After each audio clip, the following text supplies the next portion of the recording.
తాకట్టులో ఉన్న బంగారాన్ని విడిపించి ఆ రోజు ఆన్లైన్ రేటుకే మేము కొంటాం. Sharma gold company. నమస్కారం. ప్రస్తుతం మనతో పాటు ఇస్కాన్ టెంపుల్ నుంచి ప్రణవానంద ప్రభుజీ ఉన్నారు. ప్రభుజీ నమస్కారం అండి. నమస్కారం. ప్రభుజీ, ఈ మధ్య కాలంలో నేను ఒక వీడియో చూశానండి. కృష్ణుడు చనిపోయాడు, తను చనిపోయే ముందు ఈ విధంగా కొన్ని కార్యక్రమాలు, కొన్ని క్రియలు తాను చేశారు అని అన్నప్పుడు నాకు ఆశ్చర్యం అనిపించింది. దేవుడు నిజంగా చనిపోతాడా? ఆయన అంత్యక్రియలు ఇలా జరిగాయని కూడా చెప్తూ ఉన్నారు. అవి ఎంతవరకు నిజం? ఆ వీడియోలు నాకు మిమ్మల్ని అడిగితే కరెక్ట్ ఆన్సర్ వస్తుంది, నా సందేహం నివృత్తి అవుతుందని భావించాను. నిజంగా దేవుడికి మరణం ఉంటుందా? ఒక విషయం చెప్తాను మీకు. మనం ప్రొద్దున పూట లేసేసరికి సూర్యుడిని చూస్తామా? చూస్తాము. చూడంగానే ఈరోజు సూర్యుడు పుట్టాడు ఇప్పుడు అని అంటామా మనం? రాత్రిపూట చీకటి అయిపోగానే సూర్యుడు చనిపోయాడు అని అంటామా? మనం ఏమంటాం? సూర్యుడు ఉదయిస్తాడు, సూర్యుడు అస్తమిస్తాడంట. మనకి అస్తమిస్తాడు, మనకి సూర్యుడు కడిపోయినంత మాత్రం చేత సూర్యుడు వెళ్ళిపోయినట్ట? ఇంకెక్కడో వెలుగునిస్తున్నట్టు కదా. ఆయన నిరంతరం అలానే ఉంటాడు. కాబట్టి భగవంతుడు కూడా అసలు జన్మనే లేదు ఆయనకి. ఆయన భగవంతుడు ఎప్పుడు కూడా జన్మించడు మానవుడిగా. భగవంతుడు అవతరిస్తాడు, భగవంతుడు ఉదయిస్తాడు. ఉదయించిన సూర్యుడు ఎలా అయితే అస్తమించటం అని అంటే ఇంకొక ప్రదేశంలో ఉన్నారు, నువ్వు చూడలేకపోతున్నావు అంతే. కాబట్టి భగవత్ అవతారం కూడా ఒక దగ్గర పరిసమాప్తం అయిపోయింది అని అంటే ఇంకెక్కడో కృష్ణుడు లీల చేస్తున్నట్టు అనమాట. కాబట్టి భగవంతుడికి ఎప్పుడు కూడా మరణం అనేది ఉండదు. కానీ ఆధారాలతో సహా ఉన్నాయి, ఏ విధంగా చేశారు, చనిపోయాడు కృష్ణుడు అని కూడా. సరే, మీకు ఒక ఉదాహరణ చెప్తా. కృష్ణుడు 7 సంవత్సరాలు ఉన్నప్పుడు మనం చూస్తాం గోవర్ధనాన్ని ఎత్తారు. ఒక ఎడమ చేతి చిటికని వేలు పైన 21 కిలోమీటర్లు ఉండే ఒక పర్వతాన్ని, ఇప్పుడు మనం చూస్తే 21 కిలోమీటర్లు, ద్వాపర యుగంలో ఎలా చాలా విస్తారితంగా చాలా వైభవంగా ఉండేదని చెప్తారు. అటువంటి ఎత్తిన ఆయన మనకి ఒక చిన్న, మనం అప్పుడప్పుడు వింటుంటాం కదండి, ల్యాండ్ స్లైడ్ అయిపోయిందండి, లారీలు కార్లు అన్ని కూడా చట్నీ అయిపోయాయి, ఆ రాళ్ళు పడిగా అని వింటూ ఉంటారు మీరు, న్యూస్లలో వస్తూ ఉంటుంది. ఆ హిమాలయాల ప్రాంతంలో ఒక రాయి పడితేనే మనిషి పోతాడు. అటువంటిది ఒక పర్వతాన్ని ఎత్తిన కృష్ణుడికి ఆ రోజు ఏం కాలేదు 7 సంవత్సరాల వయసులో ఉన్నప్పుడు. తాను మథురకెళ్ళి, మథుర నుంచి చదువుకోవడానికి సాందీపని ముని ఆశ్రమానికి వెళ్ళినప్పుడు గురు దక్షిణగా మీకేం కావాలి అని అంటే చనిపోయిన నా కుమారుడు కావాలి అని అడిగితే యమధర్మరాజు దగ్గరికి వెళ్ళి చనిపోయిన గురుపుత్రుడిని తీసుకొచ్చి గురువు గారికి దక్షిణగా ఇచ్చారు ఆయన. మూడవది, మనం లాస్ట్ టైం కూడా చెప్పుకున్నాం, ప్రహసన అనే ఒక పర్వతం పై నుంచి జరాసంధుడు యుద్ధం చేసినప్పుడు కృష్ణ బలరాములు ఇద్దరు కూడా ఎన్ని యోజనాలు విస్తీర్ణం ఉన్న పర్వతం పైన నుంచి దూకితే ఆయనకి చిన్న ఫ్రాక్చర్ కూడా అవ్వలేదు. యమలోకానికి వెళ్ళారు, బలి మహారాజ్ దగ్గరికి వెళ్ళారు, విష్ణుమూర్తి దగ్గరికి వెళ్ళారు వైకుంఠంలో. ఎక్కడికి వెళ్ళినా సరే ఆయనకి ఏం కాలేదు. అన్ని ముల్లోకాల్ని జయించిన ఒక కృష్ణుడు జరా అనే ఒక వేటగాడు తన యొక్క పాదంలో బాణాన్ని వేయటం చేత చనిపోయారు అని అంటే, ఇప్పుడు కృష్ణుడి వరకు వెళ్ళొద్దండి, మన కాల్లో ముళ్ళు గుచ్చుకున్నా, మన కాల్లో ఒక బాణం తలిగినా, మన కాల్లో ఒక బుల్లెట్ దిగినా ఎవరైనా చనిపోతారు అని మనం చెప్పగలుగుతామండి? లేదు. అంతెందుకండి, మన సినిమాలలో, మన సీరియళ్లలో ఈ గన్ పాయింట్ లో బుల్లెట్ దిగినా సరే వాళ్ళు ఇలా ప్రార్థన చేసేసరికి వాళ్ళు వచ్చి కొద్దిగా ప్రేమ చూపించే ఐసీయూలోకి వెంటనే ఇట్లా లేచి కూర్చుంటారు. చూడలేదా మనం ఎన్ని సినిమాలలో? ఇక్కడ నుంచి బుల్లెట్ దిగినా వాళ్ళు లేచేస్తారనమాట. అవును. అంటే మనం చెప్పినంత ఫాస్ట్ గా లేవరనుకోండి, ఒక 2-3 ఇయర్స్ అవుతుంది వాళ్ళు లేవడానికి. కాబట్టి ఎవ్రీ వీకెండ్ లేస్తున్నట్టు చూపిస్తారు కానీ లేవరు. ఒక 2-3 సంవత్సరాలు వాళ్ళు టైం తీసుకుంటారు కానీ లేస్తున్నారే. అలాంటిది మనం ఎన్ని కేసులు వింటామండి, ఎంత కాంప్లికేటెడ్ గా. మొన్న ఒక దేశంలో భూకంపం వచ్చినప్పుడు ఒక చిన్న పిల్ల 6 నెలల వయసు ఉండే 4-5 రోజులు కింద చిక్కుకుపోయినా సరే, తీసినా సరే ప్రాణం ఉంది. ఇంత ఘోర విపత్కర పరిస్థితిలో నుంచి ఒక మానవ మాత్రుడు బయటకు వచ్చేసాడు. ఒక చిన్న బాణం పాదాల నుంచి తీసినాక కృష్ణుడు చనిపోయాడు అని చెప్తే ఎంత ఇల్లాజికల్ చెప్పండి. కాబట్టి భగవంతుడికి ఎలా అయితే మనలాంటి జన్మ లేదో, మనలాంటి మరణము కూడా భగవంతుడికి లేదు. భగవంతుడికి అవతారం తీసుకుంటారు, అవతార పరిసమాప్తి చేస్తారు. కృష్ణుడి గురించి మనందరికి అసలు కృష్ణుడు ఉన్నాడు అని తెలిసేది మన శాస్త్రం నుంచే కదండి. మీకు కాకుండా ఎక్కడి నుంచి అని తెలుస్తా? ఈ మధ్యలో మనం ఇంటర్నెట్ నుంచి తెలుసుకుంటున్నాం కానీ అది మనం చేసే తప్పు. శాస్త్రాన్ని అధ్యయనం చేసినప్పుడు భాగవతంలో మనం లాస్ట్ టైం కూడా చెప్పుకున్నాం, ఉద్ధవుడు కృష్ణుడి యొక్క సంవాదంలో ఏం రాసింది తెలుసా? ఆ జరా అనే పోయేవాడు ఆ యొక్క బాణాన్ని వేస్తారు, వెంటనే పరిగెత్తుకుంటూ వచ్చి కృష్ణుడికి ప్రణామం చేస్తారు. ఆయన, అయ్యా నీ పైన బాణం వేసేసాను తెలియక, ముల్లోకాల్ని జగన్నాథుడివి నువ్వు, నీ పైన బాణం వేశానంటే భగవంతుడు ఏమంటారు తెలుసా, ఏం పర్వాలేదు, నువ్వు నా చెప్పిన విధంగా నేను అనుకున్నదే నువ్వు చేశావు, కాబట్టి నువ్వు ఇప్పుడు వైకుంఠానికి వెళ్ళిపో అని అంటే ఆయన 3 సార్లు ప్రదక్షిణ చేసి వైకుంఠానికి వెళ్ళిపోతాడు. బాణం వేసిన వాడు, బాణం తగిలిన వాడు చనిపోతాడా? ఎంత విశేషం చూడండి అసలు, ఎలా మాట్లాడతారు జనాలు. కాబట్టి ఆయనకి బాణం తలుగుతుంది, అయినా సరే దాని వల్ల ఏం జరగదు ఆయనకి. తర్వాత ఏం జరిగింది? అందరు దేవతలు వచ్చి మొత్తం ట్రాఫిక్ జామ్ ఏర్పడిపోతుంది అనమాట ఆకాశంలో. అందరు దేవతలు విమానాలు పుయ్ పుయ్ పుయ్ అని హారన్ కొడుతున్నారు, మేం కృష్ణుని చూడాలి, మేం కృష్ణుని చూడాలి అని. అందరూ బ్రహ్మాది, రుద్ర, ఇంద్ర, వరుణ, వాయు, చంద్ర, కుబేర అందరు దేవతలు కూడా ఉంటారనమాట. అయ్యా మా కోసం నువ్వు ఈ ప్రపంచంలో అవతరించా, మా అందరిని కాపాడడానికి, ఈ శిక్షణ చేసి మమ్మల్ని అందరినీ రక్షించడానికి నువ్వు వచ్చావు, నువ్వు ఇప్పుడు వెళ్ళిపోవడానికి భగవంతుడి సంకల్పం చేసేసుకున్నారు. అప్పుడు అందరూ కూడా తమ కృతజ్ఞత వ్యక్తం చేస్తూ పుష్పవృష్టిని కురిపిస్తారనమాట భగవంతుడి పైన. అప్పుడు భగవంతుడు అందరినీ చూస్తే నవ్వుతో, అందరినీ చూస్తూ, తన భక్తులను అందరినీ చూస్తూ నవ్వుతో, భాగవతం ఎక్కడ కూడా కృష్ణుడు చనిపోయారు, ఆయనకు అంత్యక్రియలు చేశారు ఇవన్నీ ఏం చెప్పదండి. ఆయన శరీరంతో ఆయన కృష్ణ స్వదాగోపకతే, ఆయన యొక్క స్వధామం అంటే గోలోక బృందావనానికి చేరుకున్నారు శరీరంతో సహా. శరీరాన్ని వదిలేసి కాదు, శరీరమే లేనప్పుడు ఇంకా అంతిమ సంస్కారాలు ఎక్కడున్నాయండి? కాబట్టి మనకి వేరు, మనం ఆత్మ దాల్చి శరీరం. వాచాంసి జీర్ణాన్ని యథా విహాయ, ఒక కుర్తా నాది చినిగిపోయింది అనుకోండి, ఈ కుర్తా తీసి కొత్త కుర్తా వేసుకుంటాం. అలా ఆత్మకే మరణం లేదు. ఆత్మని సృష్టించిన వాడు చనిపోతాడంటే ఎలా నమ్ముతాను చెప్పండి? మనం శరీరాలను మారుస్తూ ఉన్నాం, కానీ ఆత్మ ఎప్పటికీ ఉంటుంది, ఆత్మని చంపలేరు. అటువంటి ఆత్మ ఎవరి దగ్గర నుంచి వచ్చిందో అటువంటి పరమాత్మకి మృత్యు ఉంది అని చెప్తే ఎంత పెద్ద అపరాధం భగవంతుడి పట్ల. కాబట్టి పిచ్చి పిచ్చి ఇంటర్నెట్ వీడియోలు, ఇన్స్టాగ్రామ్ రీల్స్ చూడకండి. మీరందరూ కూడా మంచిగా ఎవరైతే శాస్త్రాన్ని అధ్యయనం చేసిన వాళ్ళు ఉన్నారో, ఒక గురువు ముఖతః ఈ తత్వాన్ని తెలుసుకున్న వాళ్ళు ఉన్నారో, వాళ్ళ నుంచి మీరు వింటే నిజమైన ఆధ్యాత్మికత మీరు నేర్చుకోగలుగుతారు. మీకు ఒక విషయం చెప్తానండి, మీ పిల్లల్ని కానీ మీరు స్కూల్లో వెయ్యాలి అని అంటే అది గవర్నమెంట్ దాన్ని ఆథరైజేషన్ ఉందా లేదా అని చూస్తాం. అవును, ఇప్పుడు మనం వింటూ ఉంటాం కొన్ని దగ్గర కొంతమంది పిల్లలు ఫారెన్కి వెళ్ళి కొన్ని ఇన్స్టిట్యూషన్స్ లో జాయిన్ అయ్యి తర్వాత తెలుస్తుంది అసలు దీనికి అస్తిత్వము లేదన్నప్పుడు వాళ్ళ డబ్బులన్నీ వేస్ట్ అయిపోయి వాళ్ళందరూ గవర్నమెంట్ కి పిటిషన్ రాస్తూ ఉంటారు, మోసపోతున్న మనం కేసులు వింటాం కదండి.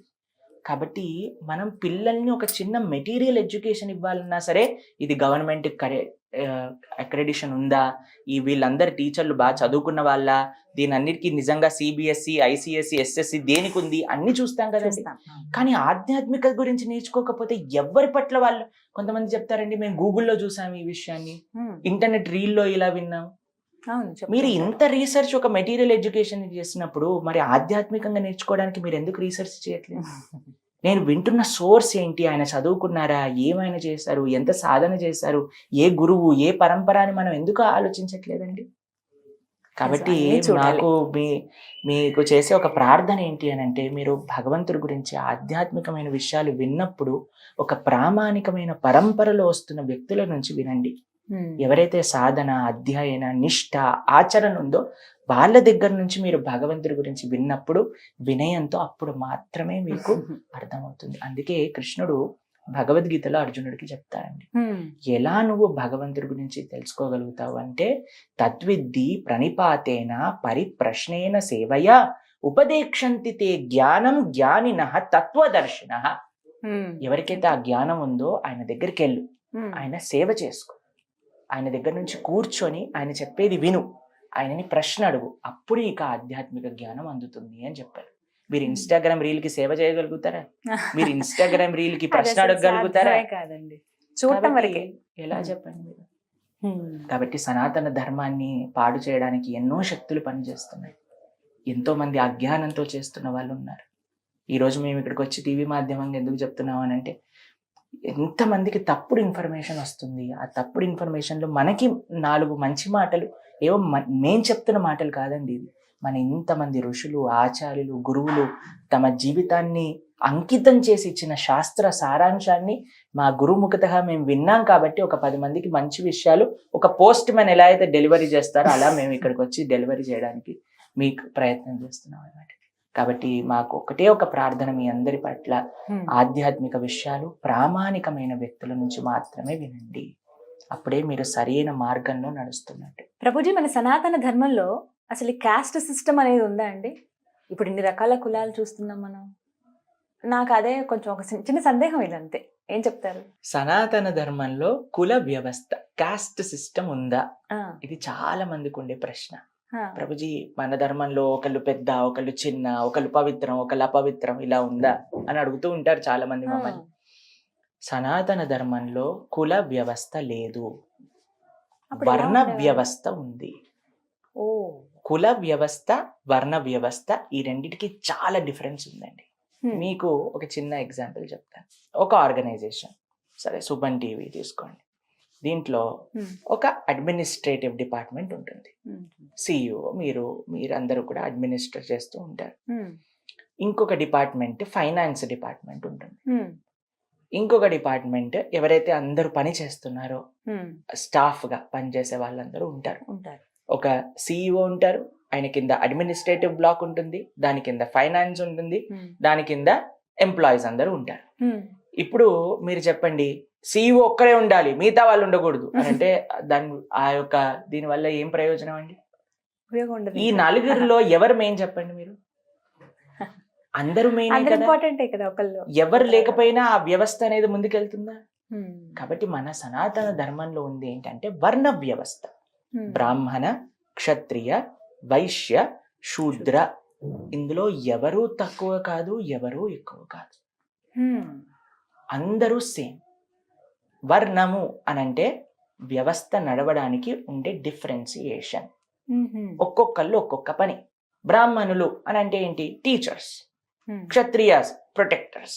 Vaishyas business man. Shudras employees. ఇప్పుడు మీరు ఐటీ ఎంప్లాయీని చూసి ఏయ్ నువ్వు అపవిత్రం అని అంటావా? ఎందుకంటే everybody has their own way to play. చాలా మంది ఏమంటారో తెలుసా అండి, ప్రభుజీ మన వేదాలలో ఉన్నాయి, బ్రాహ్మణులు భగవంతుడి యొక్క ముఖంలో నుంచి వచ్చారట, క్షత్రియులు భుజాల నుంచి వచ్చారట, వైశ్యులు తొడల నుంచి వచ్చారట, శూద్రులు పాదాల నుంచి వచ్చారట. మీరు గంగా నది ఎక్కడి నుంచి వచ్చిందో తెలుసా అండి? విష్ణు పాదోద్భవీం గంగా అని అంటారు. విష్ణుమూర్తి యొక్క పాదాల నుంచి వచ్చింది గంగా నది. మనందరం ఏమో గంగా నదికి పవిత్రం అవ్వడానికి స్నానం చేయడానికి వెళ్తూ ఉంటాం. విష్ణు పాదాల నుంచి వచ్చిన గంగ పవిత్రం చేసినప్పుడు విష్ణు పాదాల నుంచి వచ్చిన శూద్రులు ఎందుకు అపవిత్రలైపోయారు చెప్పండి? ఎక్కడ ఈ లాజిక్ పనిచేస్తుంది చెప్పండి? మీకు ఇంకో విషయం చెప్తా. మీరు పెద్దల్ని కలవడానికి వెళ్ళారు, వాళ్ళ యొక్క ఆశీర్వచనం తీసుకోవాలి అనుకుంటున్నారు. వెంటనే మీరు ఏం చేస్తారండి? పాదాలకి నమస్కారం. పాదాలు పట్టుకుంటారా లేదా తల పట్టుకుని ఊపేస్తారా? పాదాలనే కదండి మనందరం పట్టుకునేది. పాదాలు పట్టుకుని ఆశీర్వచనం అడుగుతారు. భగవంతుని కూడా సమాశ్రితాయై పద పల్లవప్లవం, స్వామి నీ యొక్క పాదాలని ఆశ్రయించ. మన శిరస్సు పైన కృష్ణుడి యొక్క పాదాలని మనం ధరిస్తాం. కాబట్టి పాదాలు ఎప్పుడు అపవిత్రం అయిపోయాయి? అన్నిటికంటే పరమ పవిత్రమైన పాదాల నుంచి వచ్చినప్పుడు పాదాల నుంచి వచ్చిన వాళ్ళు ఇంకెంత పవిత్రులుగా ఉంటారు. కాబట్టి ఇవన్నీ కూడా ఈ ధర్మంలో ఉండే తప్పులు కాదండి. ఈ ధర్మం అందరినీ కూడా సమానంగా. మీకు ఒక విషయం, ఆశ్చర్యమైన విషయం చెప్తాను. మనం భాగవతంలో రిషభదేవుడు అనే ఒక రాజుగారి గురించి వింటాం అనమాట. భగవంతుడి యొక్క అవతారం కూడా రిషభదేవ. ఆయనకి 100 మంది పిల్లలు. 100 మంది పిల్లల్లో 81 బ్రాహ్మణులు అవుతారు, 10 మంది క్షత్రియులు అవుతారు, 9 మంది మహాభాగవత వైష్ణవులు అయిపోతారు.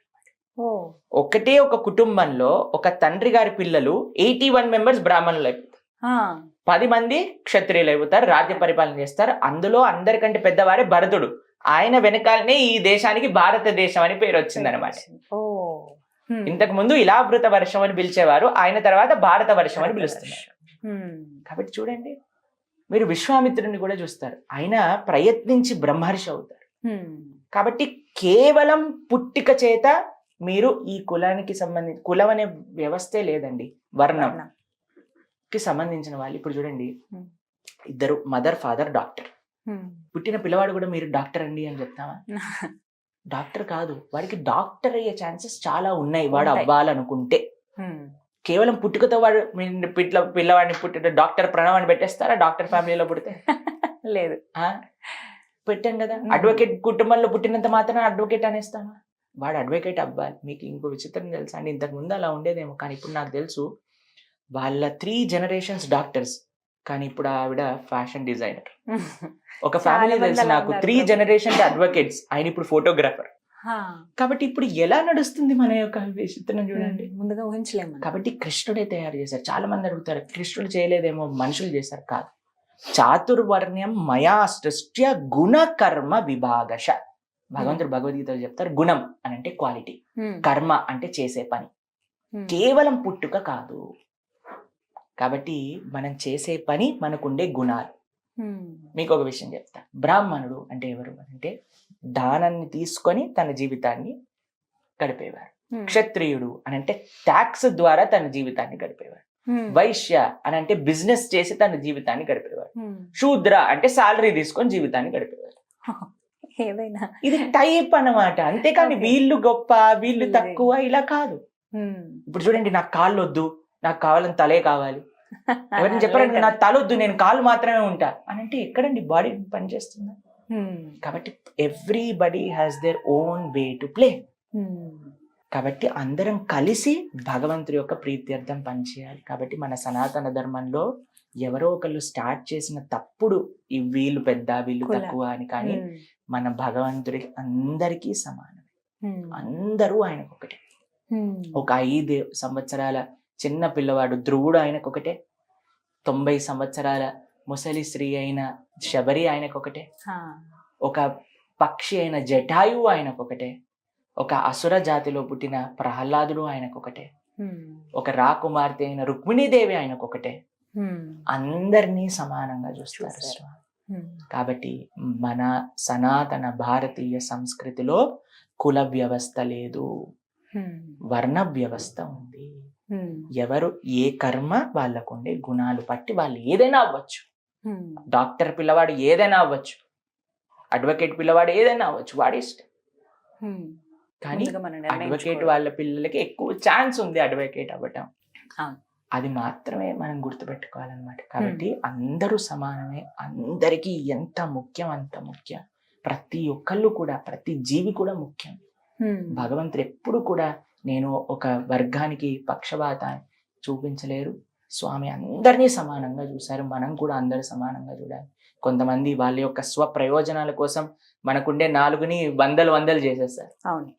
కానీ ఇప్పుడు మనం కూడా ఆ బాడీలీ ఐడెంటిఫికేషన్, నేను దీనికి చెందినవాడిని, నేను దానికి చెందినవాడిని అనే అహంకారం ఉన్నప్పుడు మనం భగవంతుడిని ఎప్పుడూ చేరుకోలేమండి. భగవంతుడు ఎవరినైనా ఇష్టపడరు అంటే ఎవరినో తెలుసా? ఎవరికైతే అహంకారం ఉంటుందో, ఎవరైతే వినయంతో ఉంటారో స్వామి వాళ్ళని స్వీకరిస్తారు. కాబట్టి మనకు ముఖ్యంగా అహంకారం ఉండకూడదు. అందరం కలిసి ఒక భారతీయులుగా సనాతన సంస్కృతి సాంప్రదాయాలకి చెందిన వాళ్ళంగా అందరు కలిసి మనం ముందుకెళ్ళాలి. హరే కృష్ణ ప్రభుజీ.